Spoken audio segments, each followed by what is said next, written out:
All right, great. You got that radio voice, man. I love it. Thank you. And I've also got a face for radio. Yep. Love it. I mean, man. I'm not agreeing with that, but that's...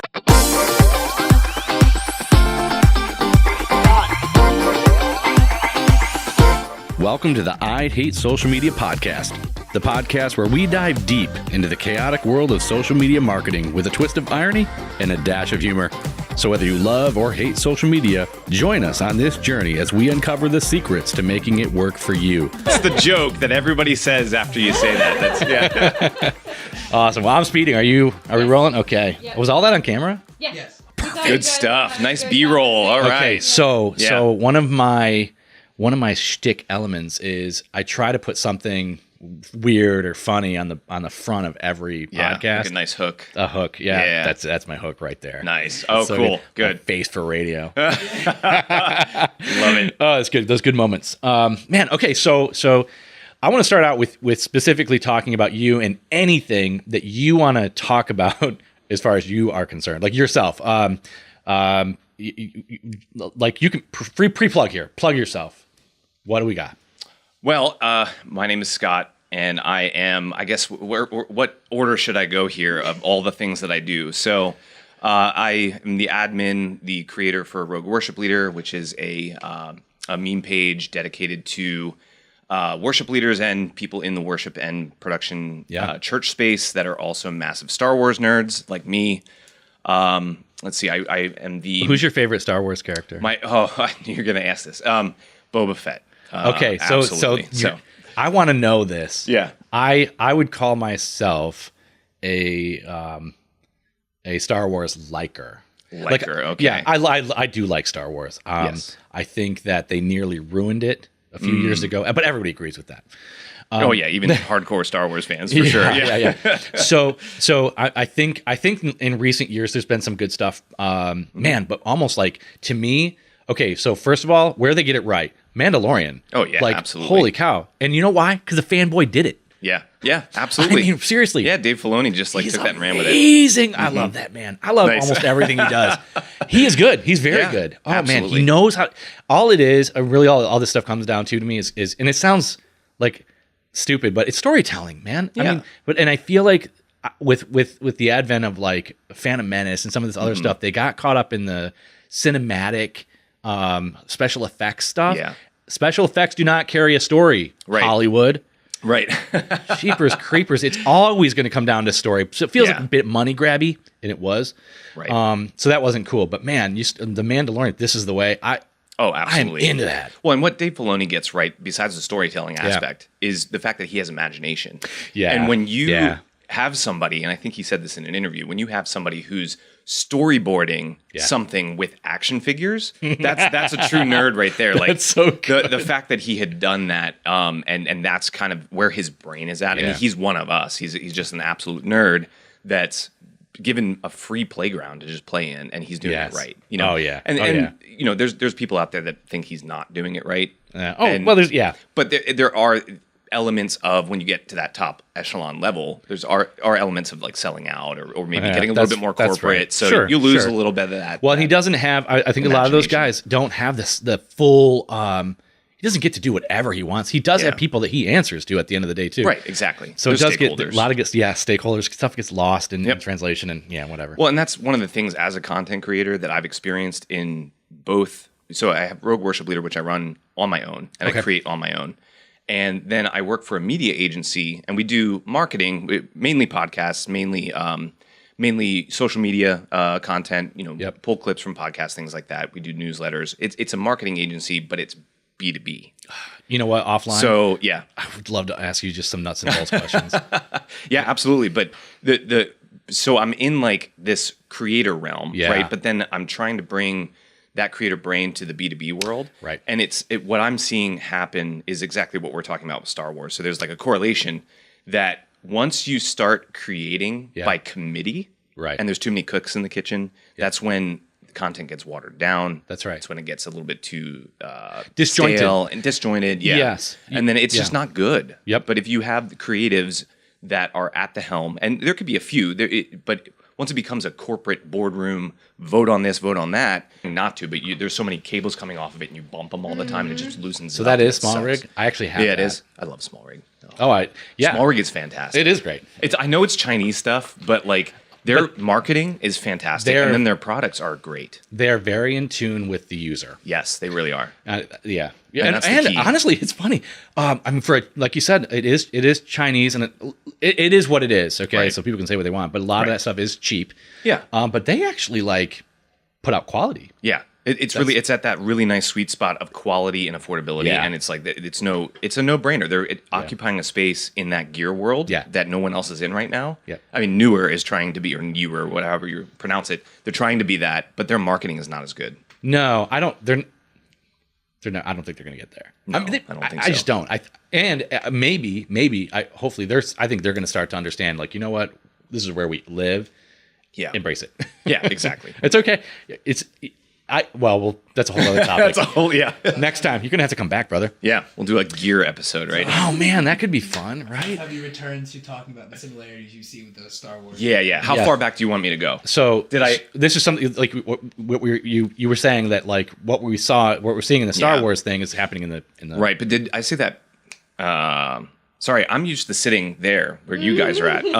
So I'm Same. Yeah, I have to like remember where people were at in case something like that happens. But did I say the thing about working for a media agency? Yes. Oh, I did. Okay. All right. Great. Yeah. So honestly, like I see personally in the space that I'm in, both in my personal life with the kind of creator realm, Right. trying to take those skills and those the things that I've learned there and apply them to my job. You know, now I work in mainly B2B space, Right. and marketing, and they're trying really, really hard to cut through the noise. And they want virality, right? These companies, right. They want to go viral. They want to have content that performs. But there's a similarity here, I think, what's happening between these companies that are trying to push out good content Yes. and Disney. You can kind of correlate the two, because once you start taking creativity and filtering it through a committee, Right. or through a board, That's or right. through, or God forbid, in the marketing world, like legal and your CMO, and all of a sudden Yeah. you're coming across Yeah. these roadblocks. Take out that. You're really just you're cutting down the creativity, and you're making such sterile, boring content by committee. And honestly, and in the B2B world, like we have this joke that it's boring to boring. Yeah. And that's what B2B stands for, not business to business. And it's absolutely true, because you see people come in, these marketing managers who are like, we want to do a podcast, we want to push out great content, and they have great ideas. Sure. But then I literally just had this with a client like this past week. Then they come back to us, they're like, can you edit this out? Can you edit this out? Legal didn't like this. My boss didn't like this. And it's like, well, you're removing all personality, you're removing all creativity, and now you're just going to have boring, bland content. Are you listening? This is gold. And I wish I could emphasize. I wish I had some word that I could say that's like, pay attention now. This is the moment, because so much of social media comes down to, and it's not just like cult of personality stuff and if like going viral and all that stuff. I mean, everybody wants that. Everybody wants that. But the real growth is going to happen with the people that are authentic, that create and give away value. Yeah. That's what it's going to come down to. It's not going to be this. The days of viral videos are far from gone. There's always going to be a viral video. Right. But man, for the vast majority, and this is the way I intend to speak to our customers and clients, is like, look, don't aim for viral. No. Like aim for consistent, Yes. good, high quality content, because those two things, and make it real and authentic and engaging. People like you already. They want to follow you. Give them a reason, but don't be fake, and don't be formulaic. Don't run it through legal. Well, and you may still have to do those things, run it That's through right. legal, right? But I think the higher ups in the marketing world, they want the instant gratification. They want what everybody else wants. They want the virality. They want high performing content. But there's kind of a risk reward thing involved. And in order, a lot of these either companies that have done it right or creators that do it right, they're taking big risks, and that's not legal's jam. That's not CMO's jam, right? So That's right. They start out with these projects and they want to do something really great and really attention grabbing, but then at the end of the day, they see what's produced and they're like, that's risky.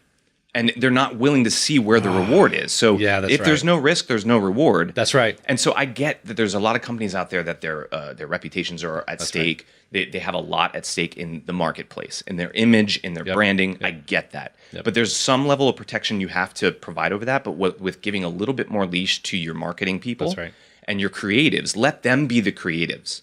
If you hire a creative and you tell them what to do, you are defeating the purpose of hiring a creative. Yeah. So I think that to kind of drill into it a little bit, I think that so many companies are trying to be, in order to not be offensive, right? Yeah. They become sanitized. Yes. And it's like there's a huge difference. You don't have to be offensive, Right. but you're always probably going to offend. Like there's always going to be somebody who didn't like it. It doesn't sit right. Like it's a little edgy or whatever. Mm-hmm. It's like you need to learn as a company to be okay with that. Because if you're just, it becomes milquetoast, you're watering it down to a nothing message, then nobody likes it. It's not engaging. And you're like, why aren't we getting any, engagement here? It's because it's sterile and boring. Yeah. And the sterile and the boring comes from when you don't take a stance. Like I think honestly, take a stance. and this isn't true in my own personal life as a creator, but also at my job, that when you decide you're not going to take a stance and you're going to try to just please everybody, Walk the, ride walk the that line. That's where sterile content comes from. If I'm going to make a meme or I'm going to put something out there for my own personal content, I'm going to take a hard stance. Yep. And part of my platform, and I'm called Rogue Worship Leader, and there's kind of a dual meaning. There's the Star Wars thing with Rogue Leader, which was a video game for like GameCube back in like the early 2000s. I remember. Yeah, right. Rogue Leader was fantastic. So that's part of where my name comes from. But the other thing is worship leaders like myself, we take ourselves way too seriously sometimes. Sure. And we do things just like because everybody else does it. Yeah. And so there's not a whole lot of people that stand up and go, why do we do things this way? That's right. So I took the rogue part of my name and I'm like, you know what? I'm going rogue. I'm going to do things differently. So my whole platform in my content creation really is centered around, first of all, making fun of us for doing the stupid things that we do sometimes, That's great. but also to go against the grain. And I think that's the stuff that captures attention. But here's the thing. It is polarizing. I get a ton of DMs that are like, that I don't agree with that, or I get comments that are just, and all that does is drive engagement. Like, absolutely, be mad at me for taking a hard stance, and go ahead and fight about it in my comments, because all that's doing is giving me more engagement, and it's pushing out my content to more people on the algorithm. That's great. So you have to be willing to take those like hard stances, but you have to firmly believe in them. That's right. And so to take that concept from what I do in my content creation days to also what I do at work, right? I tell the people, one of the first things I do on a discovery call with a client is I try to determine what their unique point of view is. Yeah. And so a lot of times I deal with entrepreneurs or people that, and a majority of our clients are in the SaaS industry, like the B2B SaaS. Yep. And so there's a reason that they started their company. They saw a problem in their industry, in their space, and they said, okay, I'm going to create something to fix it. Yep. So you as an entrepreneur, you probably have some differentiated points of view in your industry that maybe don't jive with other people in your industry.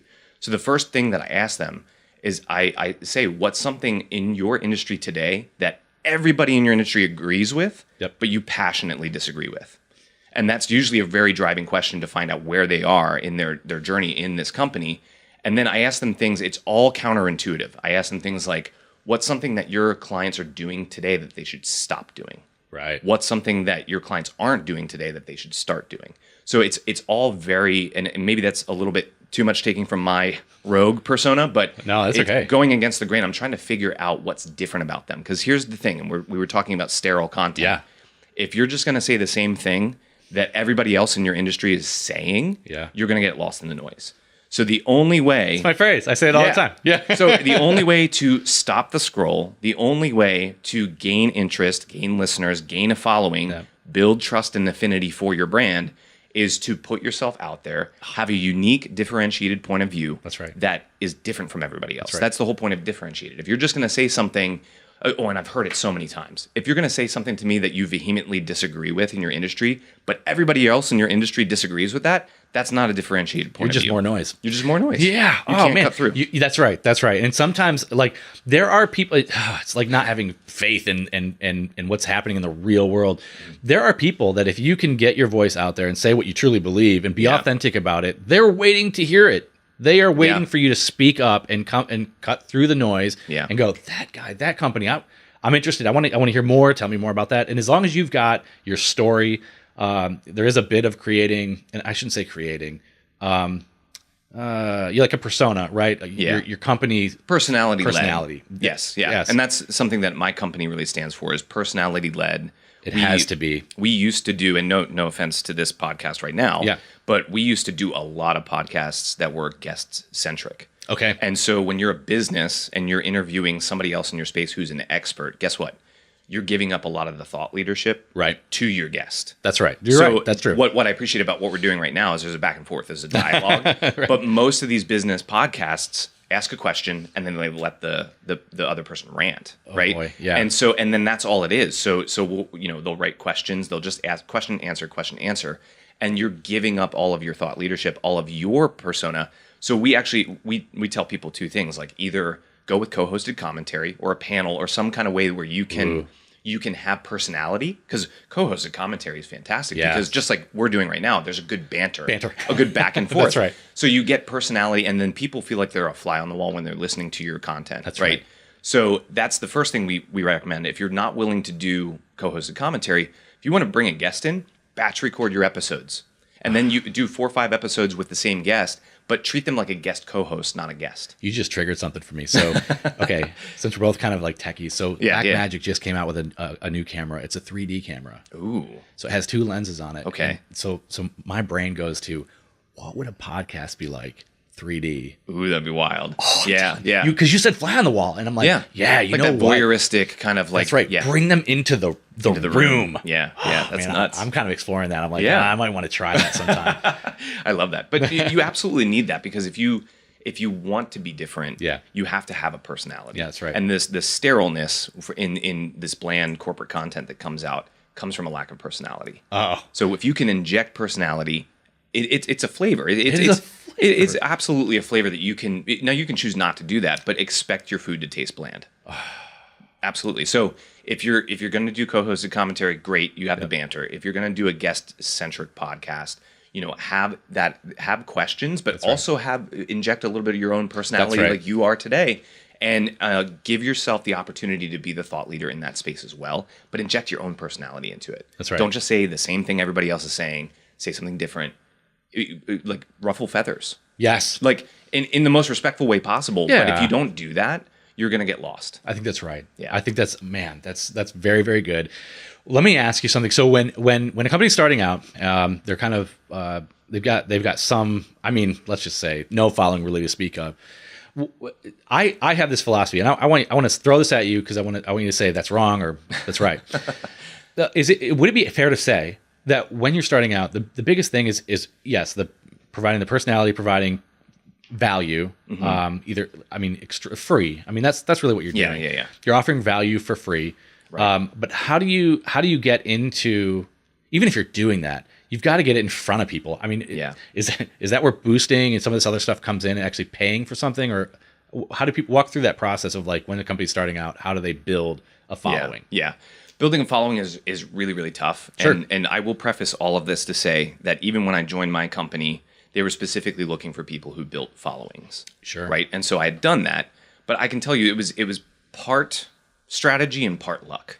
Yes, and that's honestly, fair. That's fair. On social media, that's all that you can do. And it's hard to say because I'm asked all the time, and my company is very strategy driven, and I'm not strategy driven at all. People ask me what my strategy is, and I'm like, I don't have one. Like I literally everything, and I should have more systems because I am getting older and I'm starting to forget things. But all my systems live up here. I love that. And so all my planning, all my ideation. So it's funny to go from like literally thinking of like an idea for content late at night while I'm like getting ready for bed, and I'm just like I can't sleep, right? Because I'm somewhat of a night owl.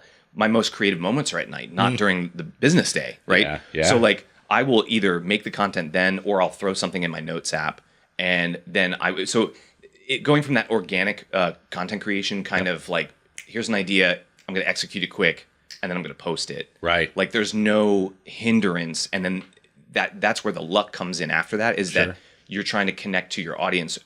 My purpose in creating Rogue Worship Leader was to just find my tribe, find my people. And That's like great. I had noticed that there was a very disproportionate percentage of people when I was on gear forums. We talk about gear, right? Right. Very much into like guitar gear, music gear, Right. PAs, all that kind of stuff. I'm like on these forums and on these Facebook groups, and I'm noticing people taking pictures of their guitar, Like and 1,000 PRS behind guitars it, that you can. right. But behind it, there's like all these Star Wars like collectibles that's and awesome. paraphernalia. So I was like, it can't just be me. And That's so right. I took the assumption and the risk that I was like, hey, if I'm a huge Star Wars nerd, I bet a bunch of other worship leaders and worship people are too. And so that's what I set out to do. I set out to find my people. So I think when you're creating content, the goal, I hate the word audience or followers because that's not what and that's not for everybody. I set out not to create an audience, but to create a community. Well, that's why tribe's a good word. Exactly. So Yeah. I was searching for people like me. I would, and that's different because I'm not a business. I wasn't trying to sell to anybody. But when I was starting out, it was honestly no strategy. I just wanted to find my people. And so there was no hindrances to content creation. Right. There was no committees. There was no anything. So It's I think- unfiltered. You just unfiltered. So you mentioned the word authenticity, and I think that's the first thing that you have to do when you're starting out on social media. Yes. Is everybody that's consuming social media right now is very hyper aware to overproduction and inauthenticity. Yes. And especially Gen Z. It's Gen mimicry. Alpha It's too. mimicry at its worst. Yes. I will bet you 10-1. It's a ratio of 10-1. 9 out of 10 people are just mimicking what they thought looks cool. Yes. And they're not a great copy. Look at the Hermosi style Yeah. of editing. And that's kind of on its way out the door right now. Right. But as soon as like Hermosi's style of quick, punchy editing, the captions the way they were, oh gosh, the film burns. I'm so sick of seeing film burns. Like that, the big transitions, the punch-ins, like all those, the quick, fast, that is how content worked 5 years ago. Yes. And you needed that to grab attention. But Right. then as soon as everybody else started doing that, it just created the same noise. That's right. So now to be different, the way to be different now is to be authentic. Yeah. So I would say the first thing that you need to know in starting out in social media is you have to look at the noise, the ocean of content, Right. and decide how you're going to be different. That's right. And you can follow trends. There's nothing wrong with following trends. Yes. But you have to do it in your own way that it's going to feel authentic, relatable. Relatable is a huge word. I think that's right. And I say too to people, sorry, I'm all over the place, but I think this is focused, man. I say to people that when you're starting out, you have to choose. There's 3 main pillars of content that I try to focus on, regardless of what you're trying to do. If you're marketing, if you're memeing, if you're just trying to get yourself out there, you want notoriety. Even if you're just trying to build trust and affinity for your brand, you have to be relatable. There's 3 ways to be relatable. Okay. It's either by entertaining people, Yep. by educating people, Yep. or by and I've been thinking about this. I'm trying to think of a third E because I want it to be alliteration because I work in a church, so Yeah. alliteration has to That's be huge. king. But it's entertainment, education, and storytelling. So I'm like, what could be an E that could be storytelling? And the only thing I can come up with is elaborate. So I've and this is literally just like 24 hours old. Like I just thought of this yesterday. That like my mantra now is you have to either entertain, educate, or elaborate. Yeah. Because those are the 3 things that do well on social media. If you make That's people right. laugh, if you can teach them something, or if you can tell a story. Storytelling is huge on social media. Now, here's the thing. If you pick one of those lanes, you're going to do well. Maybe not great, You see where this is going? Yes. but if you can combine 2 or more of those things, your content's going to do fantastic. Explosively well. Yes, exactly. Yeah. Especially all 3. Yes, if you can somehow figure out how to fit all 3 in, that's like that's going to be money. huge. Yeah. I think that's spot on because anybody who like the people that are when you get on social media, nobody wants to be sold anymore. Yeah. That's why Vaynerchuk's so popular. I mean, I get his message. Gary Vee, yeah. Yeah, he gets that people don't want to. What they want is a seamless experience. They want to be consuming social media and be from our standpoint as a business owner. They want the business to be able to like make a touch without feeling like I just got a touch. Exactly. My They daughter don't want to be sold to. That's right. Not at all. No. Right. My daughter actually she was telling me about an ad. She's like It was absolutely outstanding. She's like, it was a story. I'm flipping through this. Is a great story, great story. Yeah. And then the ads at the end, she's like, I wasn't even offended. Yeah. Oh, I get so I'm not offended either. But sometimes I get really mad when I know as a marketer, I get really mad when I get hooked. Oh, me too. And this happens to me the most on TikTok, and it's starting to kind of filter over into Instagram as well. But in your vertical video feed, you're kind of scrolling through, and you see something, and now I know my eyes trained for it because you can see in the bottom left-hand corner the whole like TikTok shop thing, right? But so I'm more hyper aware of it now. So now I get pre-offended. But before, I literally bought something from TikTok Shop because I was like, well, I have to. It's almost like when you see content that you don't want to like, but it made you laugh, and you're like, oh, dang it, you earned my like. You know? And so I was like, oh, dang it, I have to buy this thing because you actually did a really good job. And so what it was a very storytelling thing. And then at the end, and it was a product-based thing, but it came across, even though it was posted by the company, it came across as UGC.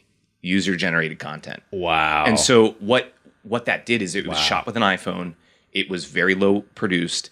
It was telling a story, and the story was funny. Wow. So you know what happened is even though that was an ad, it was a paid ad, and it was sponsored, and there was a product being pushed, they nailed the entertainment and the storytelling, and it was authentic feeling. And that's the thing. You have to watch when you're on social media because right now, everything is Homeowners style, like boom, boom, boom, boom, real fast, attention grabbing. So that's the C. The pendulum might swing the other way, and everything becomes UGC, and it becomes authentic, and it becomes, low production value. That's right. And then that becomes the ocean noise, and then you have to pivot again. So this is not a one size fit all thing. No, in fact, that to me, that's kind of the organic nature of it. It's always going to be changing. Yes, absolutely. And you have to be out. I love this statement. Like, you have to look at the ocean of content and say, what is the noise, and how am I going to swim against that current? Yeah. Yeah. You have to be a rogue. You have Honestly, you have to be a rogue. And if you're not willing to commit to that, to constantly evolving and changing, you're going to get lost in the noise, and you're just going to become more boring content that nobody's going to watch. Guys, we are out of time, and so we're going to have to wrap it up.